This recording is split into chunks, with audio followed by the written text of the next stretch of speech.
ಎಲ್ರಿಗೂ ನಮಸ್ಕಾರ ಪ್ರಿಯ ವೀಕ್ಷಕರೇ, ನನ್ನ ಗುರುಪರಂಪರೆ ಯೂಟ್ಯೂಬ್ ಚಾನಲ್ಗೆ ಸ್ವಾಗತ. ಇವತ್ತು ಹೇಳ್ತಿರುವಂಥ ಪರಿಹಾರ ಪಚ್ಕರ್ಪೂರದಿಂದ ಧನಲಾಭಕ್ಕಾಗಿ ನಾವು ಮಾಡಿಕೊಳ್ಳುವಂಥದ್ದು ಅಂತೇಳ್ಬಿಟ್ಟು ಒಂದು ಚಿಕ್ಕ ಡಬ್ಬದಲ್ಲಿ ಒಂದು ಪಚ್ಕರ್ಪೂರವನ್ನು ಹಾಕಿ 2ರಿಂದ 3 ಪಚ್ಕರ್ಪೂರ ಅಂತ ಸಿಗುತ್ತೆ.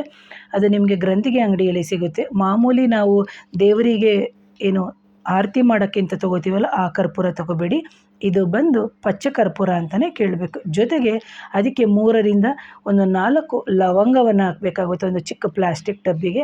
ಆನಂತರ ಸ್ವಲ್ಪ ಸೋಂಪು, ಆನಂತರ ಒಂದು 5 ಏಲಕ್ಕಿಯನ್ನು ಹಾಕಿಬಿಟ್ಟು ನಿಮ್ಮ ಕುಲದೇವರು ಅಥವಾ ಮನೆ ದೇವರು ಏನಿದೆ ಆ ದೇವರ ಮುಂದೆ ಮಂಗಳವಾರ ತಪ್ಪಿದರೆ ಶುಕ್ರವಾರ ನೀವು ಅಲ್ಲಿ ಪೂಜೆ ಮಾಡಬೇಕು. ಆನಂತರದಲ್ಲಿ ನೀವು ತಗೊಂಡೋಗಿ ಆ ಡಬ್ಬವನ್ನು ನಿಮ್ಮ ಗಲ್ಲಾಪೆಟ್ಟಿಗೆಯಲ್ಲಾದರೂ ಇಡ್ಬೋದು, ಅಥವಾ ನಿಮ್ಮ ವ್ಯಾಪಾರ ಸ್ಥಳ ಅಂತ ನಾವು ಹೇಳ್ತೀವಿ ಆ ವ್ಯಾಪಾರ ಸ್ಥಳದಲ್ಲಾದರೂ ಇಡ್ಬೋದು, ಅಥವಾ ನಾವು ಮನೆಯಲ್ಲೇ ಬಿಸ್ನೆಸ್ ಮಾಡ್ತಾಯಿದ್ದೀವಿ ಅಂತ ಹೇಳಿದಂಥ ಸಂದರ್ಭದಲ್ಲಿ ನೀವು ನಿಮ್ಮ ದೇವರ ಮನೆಯಲ್ಲೇ ಇಡ್ಬೋದು, ಅಥವಾ ನೀವು ಕೂತ್ಕೊಂಡು ಹಣದ ಒಂದು ವಿನಿಮಯ ಆಗುತ್ತಲ್ಲ ಆ ಜಾಗದಲ್ಲೂ ಸಮೇತ ನೀವು ಇಡೋದ್ರಿಂದ ನಿಮಗೆ ನಿಮ್ಮ ಜೀವನದಲ್ಲಿ ಏನು ಧನಲಾಭ ಆಗುತ್ತೆ ಈ ಪಚ್ಚಕರ್ಪೂರದಿಂದ ಅಂತ ಹೇಳ್ತೀನಿ ಪ್ರಿಯ ವೀಕ್ಷಕರೇ.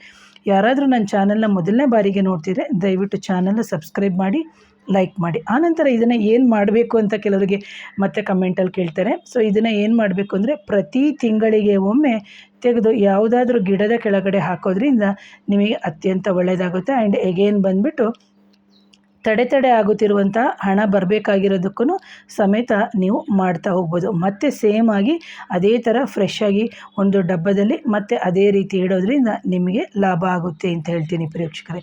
ಯಾರಾದರೂ ನನ್ನ ಚಾನಲ್ನ ಮೊದಲನೇ ಬಾರಿಗೆ ನೋಡ್ತಿದ್ರೆ ದಯವಿಟ್ಟು ಚಾನಲ್ನ ಸಬ್ಸ್ಕ್ರೈಬ್ ಮಾಡಿ, ಲೈಕ್ ಮಾಡಿ, ಶೇರ್ ಮಾಡಿ, ಕಮೆಂಟ್ ಮಾಡಿ. Once again thank you. ನಮಸ್ತೆ.